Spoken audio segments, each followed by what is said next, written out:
Plane ini sedikit mengandung bocoran yang semoga saja enggak mengganggu buat kamu yang belum nonton. Buat kamu yang suka nonton film bergenre aksi kemungkinan besar sudah enggak asing lagi dengan sosok Gerard Butler. Yap, aktor yang pernah membintangi film 300 2006 ini memang terkenal sebagai aktor spesialis genre aksi. Nah, pada awal 2023 ini kita juga akan kedatangan film aksi terbarunya Gerard Butler, yaitu Plane. Sinopsis film Plane berkisah tentang Brodie Torrance. Gerard Butler, pilot pesawat komersial yang terbang bersama 14 penumpang biasa serta satu narapidana. Masalah datang ketika pesawatnya mengalami gangguan akibat cuaca buruk sehingga harus melakukan pendaratan darurat. Namun, ternyata mereka mendarat pada sebuah pulau yang berisi kelompok separatis penentang pemerintah Filipina. Bukan sekadar tentang bencana di atas pesawat. Jika hanya melihat judulnya saja, kamu kemungkinan besar kalau Plane adalah film yang berfokus pada konflik yang terjadi di atas pesawat. Hal ini tentunya mirip seperti film-film seperti Snakes on a Plane, 2006, atau Emergency Declaration, 2022, yang paling terbaru. Namun, kenyataannya, Plane bukanlah sekadar film tentang bencana di atas pesawat. Memang, sih, film ini sempat menampilkan konflik yang terjadi saat pesawat sedang mengudara. Namun, momen tersebut cuma terjadi pada bagian awal dan akhir filmnya saja. Selebihnya, konflik pada film ini berlangsung pada sebuah pulau tempat para karakter ini terdampar. Film ini pun lebih menunjukkan tanggung jawab serta jiwa kepemimpinan seorang pilot terhadap nasib para penumpangnya dengan narasi yang padat dan jelas. Hal inilah yang membuat Plane terasa cukup unik ketimbang kebanyakan film tentang pesawat lainnya. Namun, menurut Kincir judul film ini jauh lebih cocok menjadi The Pilot karena konflik seputar pesawatnya terbilang sangat minim. Karakter pendukung yang kurang tereksplor dengan maksimal. Karakter utama pada film ini adalah Brodie Torrance selaku pilot, serta Louis Gasper, Mike Colter, yang merupakan narapidana kasus pembunuhan yang menumpang pesawat tersebut. Setelah pesawat mereka terdampar, keduanya harus bekerja sama untuk mencari jalan keluar agar bisa mengevakuasi penumpang lainnya dari pulau tersebut. Film ini pun benar-benar terlalu fokus ke petualangan Brodie Torrance dan juga Louis Gasper sebagai karakter utama. Well, sebenarnya hal ini enggak sepenuhnya salah. Namun, hal ini membuat sejumlah karakter lain yang ada dalam filmnya jadi benar-benar cuma sebagai pendukung tanpa memberikan kontribusi yang penting terhadap jalan ceritanya. Padahal, ada beberapa karakter pendukung yang punya potensi jadi karakter pendukung yang cukup penting seandainya tokohnya lebih tereksplor. Salah satunya adalah Dele Yuson, co-pilot dari pesawatnya Torrance yang latar belakangnya sudah sempat dibahas pada awal film, tapi kemudian tak ada kaitan apapun terhadap konflik filmnya. Momen aksi yang bikin puas rasanya enggak mengherankan kalau film yang Gerard Butler menyajikan momen aksi yang memuaskan. Sebab, seperti yang Kincir bahas pada bagian pembuka, Butler memang merupakan aktor spesialis genre aksi. Namun, khusus untuk film ini, momen aksi yang memuaskan enggak selalu datang dari karakternya Gerard Butler. Hal ini karena sosok Brodie Torrance yang Butler perankan adalah pilot tanpa latar belakang militer sehingga tak mahir dalam berkelahi ataupun menggunakan senjata. Well, masih ada momen aksi yang memuaskan, sih, dari karakternya Butler, tapi hal itu terjadi saat ia mengendarai pesawat dan akan jadi spoiler jika Kincir bahas pada artikel ini. Sementara itu, aksi tembak-menembak yang memuaskan justru datang dari Mike Colter yang berperan sebagai narapidana dengan latar belakang militer. Momen setiap kali ia membunuh anggota separatis pada film ini dijamin akan membuat kamu merasa puas dan tak jarang tepuk tangan saking kerennya. Secara garis besar, Plane menjadi sebuah film aksi tentang dunia aviasi yang berhasil memberikan ketegangan dan kepuasan selama menontonnya. Jika kamu tertarik, film ini sudah bisa kamu saksikan pada sejumlah bioskop Indonesia mulai tanggal 11 Januari tahun 2023. Menjadi seorang pilot merupakan pekerjaan prestise yang banyak diinginkan oleh para pekerja di luar sana. Namun meski terlihat bergengsi, nyatanya menjadi pilot bukanlah pekerjaan mudah. Pilot harus memastikan ratusan jiwa yang ada di pesawat selamat di tangannya at any cost, bahkan sang pilot harus mengorbankan dirinya sendiri. Inilah yang dirasakan oleh Brodie, seorang pilot pesawat komersial, yang kudu menyelamatkan seluruh penumpangnya setelah pesawat yang ia bawa mengalami malfungsi dan mendarat di sebuah pulau berbahaya. Mampukah Brodie melaksanakan tugasnya dengan baik dan membawa pulang penumpang kembali pada keluarganya? Tahun baru biasanya menjadi hari yang paling ditunggu oleh banyak orang karena merupakan hari libur besar yang dimanfaatkan untuk berkumpul bersama keluarga atau teman, namun bagi orang yang bekerja di bidang jasa atau hospitality, maka hal tersebut jarang terjadi.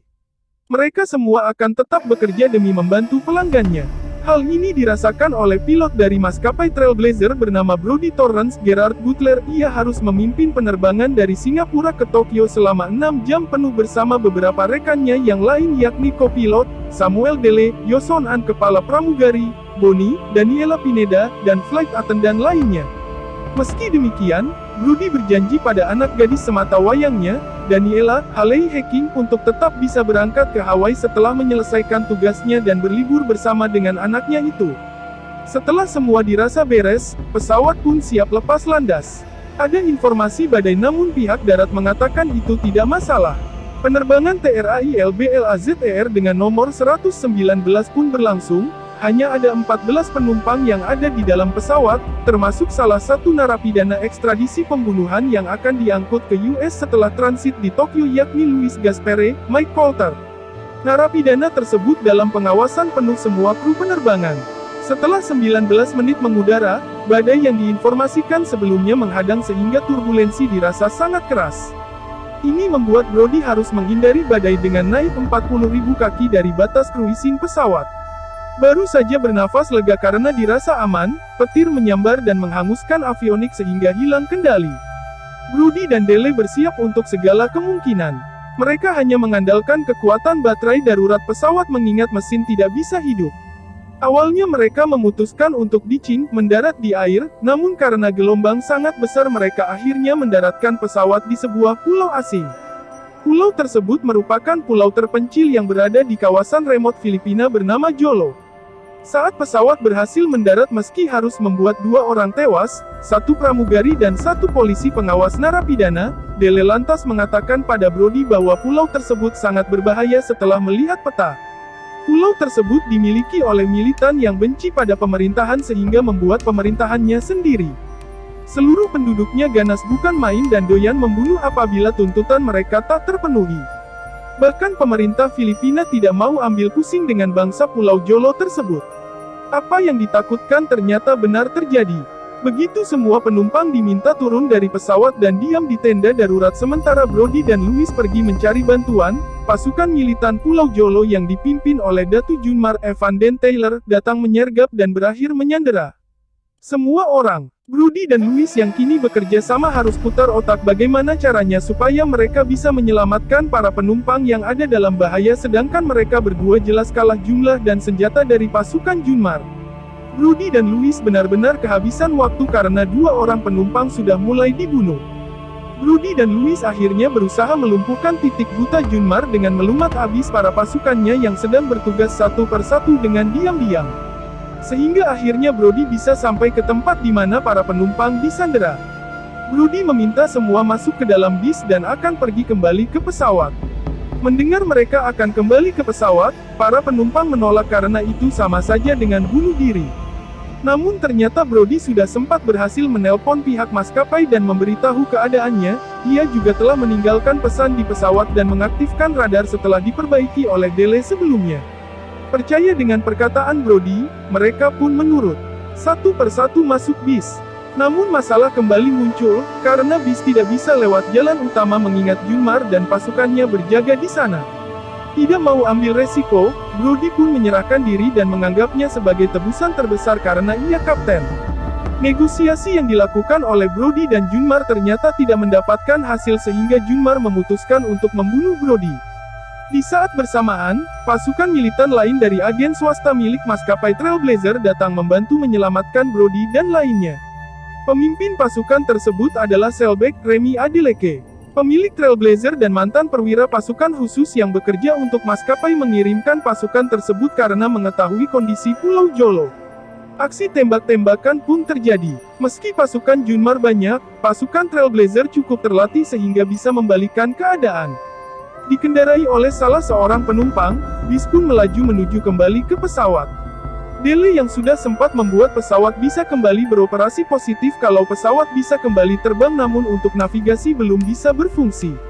Modal nekat, Brody dan Dele pun mencoba menerbangkan pesawat dibantu.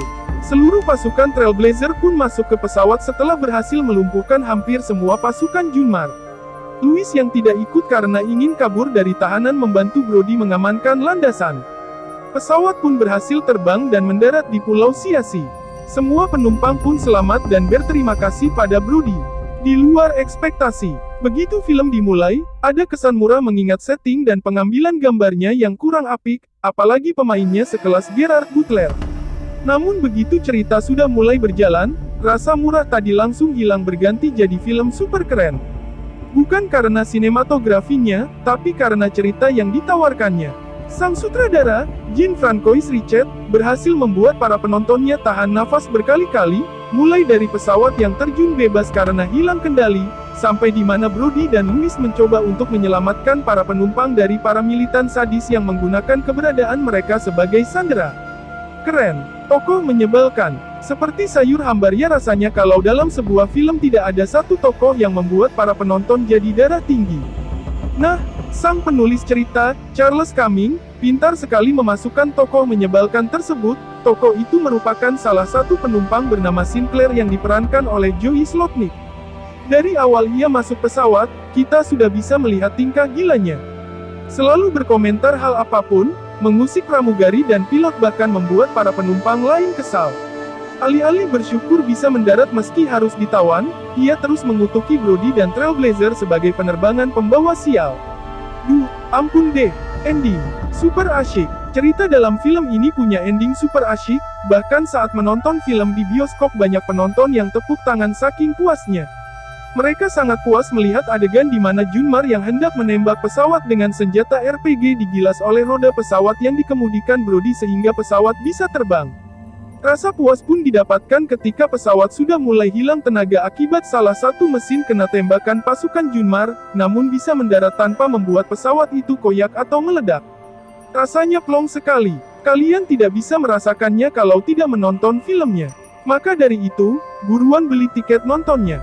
Plot yang ditawarkan baik dari sang penulis dan sutradara patut diacungi jempol, meski sinematografinya bisa dibilang cukup kasar sehingga dikatakan film murah, namun alur ceritanya mahal.